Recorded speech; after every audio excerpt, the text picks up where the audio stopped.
Hello, welcome to the ITL. Yeah, I know this isn't Saturday. This is actually a Monday after.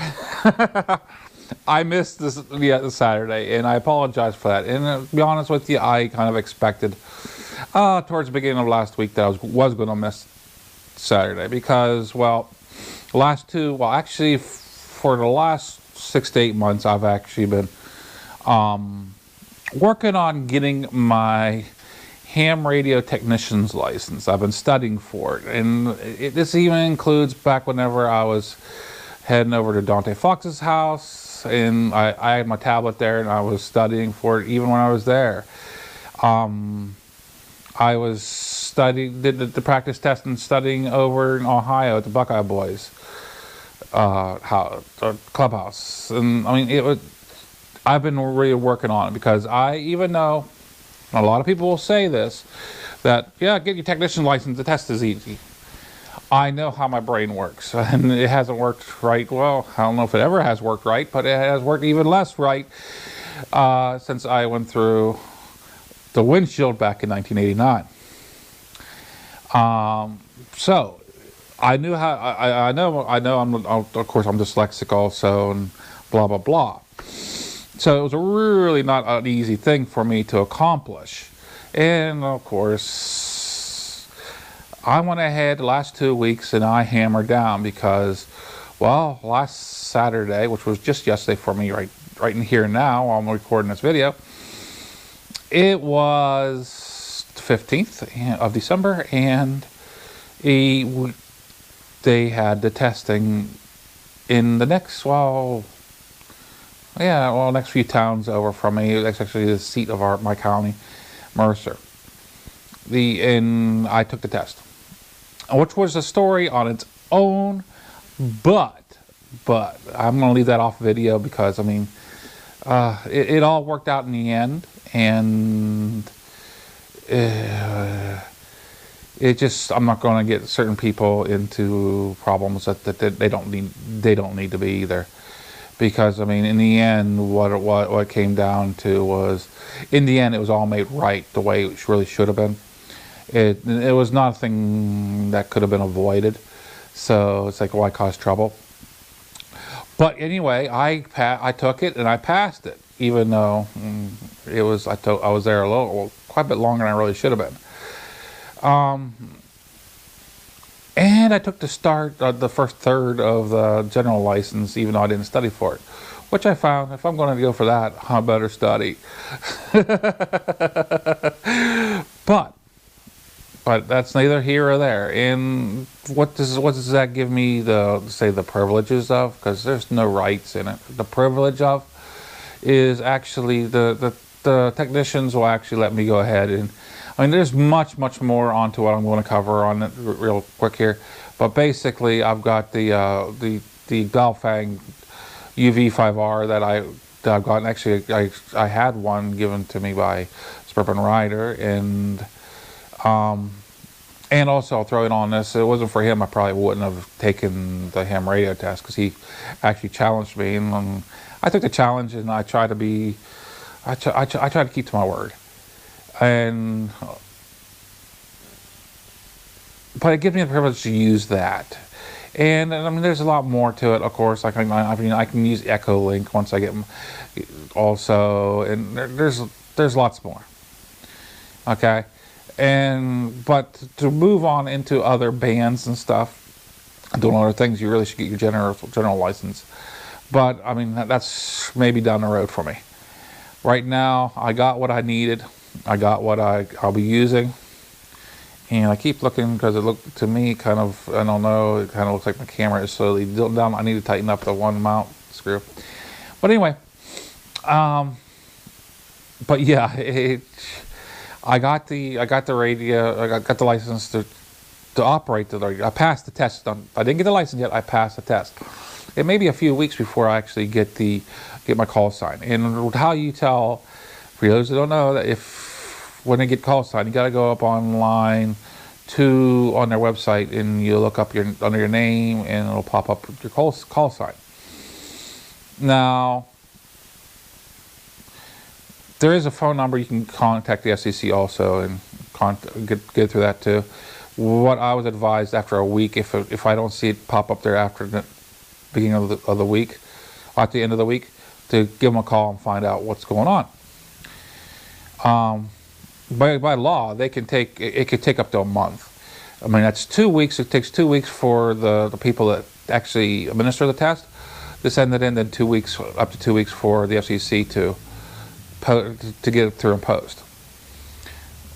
But the ministers that I had, they put it in as on the way home from administering the test. They drop it off at the post office. Pardon my stuttering. But yeah, weather hasn't changed much here. It is wet. It is cold. It is miserable. But it's home. But yeah, I figured I'd give a call out on that and give Suburban Rider a little bit of a shout out, even though he doesn't do the TDD report anymore, which is missed. But I mean, he's still a good guy. He's still a good guy, a great guy actually. And I mean, it all works out. It all works out great for me. Now, something I wanted to, I mean, I'm trying to keep this somewhat short. Something that really blew my mind last week. I was online and I was on with a couple fellas, and one, I mean, it just really blew my mind. I never really encountered this too much. That I don't have my firearm on here to kind of demonstrate. I left it off on walking out to the garage. But anyway, this one kid, I'll call him a kid because he's a lot younger than me. We were watching this video that I came across a little while back online. And the video is neither here or there what it's about or anything. But the guy was on there, and it's supposed to be kind of a comedy skit. And the guy was sitting there crying and moaning about something. And he had a revolver in his hand. Now the revolver, I mean, he had it basically his hand, the cylinder was in his palm, his fingers were covering the trigger guard, and his thumb was around the top. And the kid was sitting there going off about, he's not even handling that properly. And he was going nuts. He said, somebody get hurt. I was like, dude, do you realize it doesn't matter how he handles that gun? I mean, I'm not one to promote improper firearm handling. No, I don't know. I think you should handle a firearm properly at all times. Well, there's going to be times that there's going to be things that happen you just can't help. But you got to be safe about it, no matter what. But I'm like, dude, you're watching a video. I mean, you're not going to get hurt. It's a video. I mean, I could pull up a gun to my camera and shoot the camera, and you're not going to get hurt. I mean, kind of loud, this guy is going off. Really, really. I mean, I've never dealt with this in real life or even any part of my life, but I'm like, whoa, whoa, whoa, whoa, whoa. It's one of those things that you kind of think is kind of methodological, but you never see. But man, I mean, first place, chances are, I mean, you could see that he was the only one in the woods that he was at, in the middle of the woods. It was him and his dog. Even if the gun was loaded, at the most he'd get hurt. And yeah, like I said, I am not going to promote unsafe gun handling, but he was not unsafely handling this gun because, I mean, he had all the bases covered. There was no fingers in the trigger guard. I mean, at the most he could have dropped it and possibly gone off.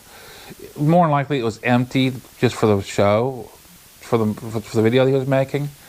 And I mean, there's no other people in the woods that more than likely in with him, except for his dog. At the most, if it was loaded, if it was dropped, he would have gotten hurt, or his dog would have gotten hurt, which would have been a shame. Would have been a shame either way. But it's neither here or there in my eyes. He chose to do it.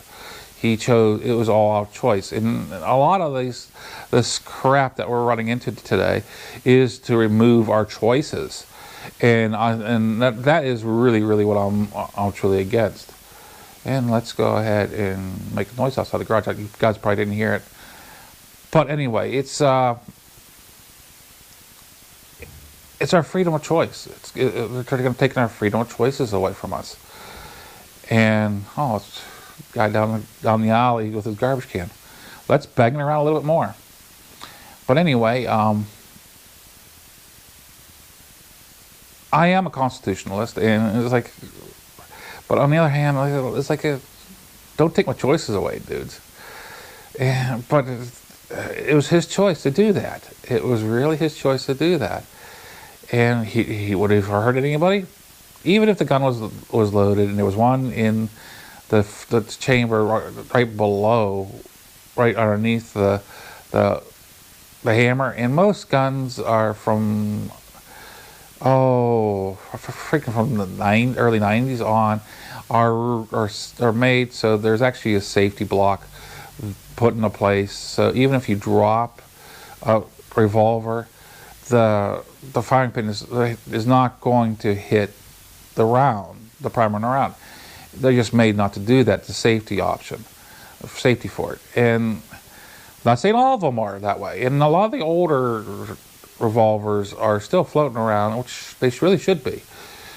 But they're built not to be able to, not to have that. But heck, even my I know it's a semi-automatic, it's apples and oranges, but both of my handguns, the way they're built, theoretically, I should be able to have it fully loaded and be able to basically throw them on the ground and not have them go off. Theoretically. Would I want to try that? No. But the safeties are built into them to prevent an accidental discharge like that. So it's like, but it really, something like that really just went to my brain. You know, I actually witnessed somebody freaking out about something that I mean, it's not like you're going to get hurt through the camera, dudes. Your computer is not going to have a round come through it, or your tablet or whatever. Not going to have this round come through it and kill you or hurt you even. It's like, oh geez. It's like, pew. Well, need to go on to this. Let's go back to the ham radio thing. And yes, I'm going to be a ham radio geek to a little bit. I have lots of plans in the future with this ham radio stuff. I am planning on making a J-pole antenna, and it's gonna, well, I'm gonna see what I can get out of it. I don't want to buy new copper, because you can make it out of copper water lines. I don't want to make it out of new copper water lines, because I wanted to be able to show you what you can make out of just recycled copper water lines that's been tossed. And it'll work. It'll work. It might be a problem with tuning, but I can deal with it. I can deal with that. But yeah, I mean, there's other things too. It's just like using them on actually the bike, setting it up for the bike. You can get the helmet set up for these little bow fangs, so you can actually use it as a communication device, like the intercom systems with other riders, as long as they have the same setup. I mean, it's easily done, and it's something that is not going to break the bank. Yeah.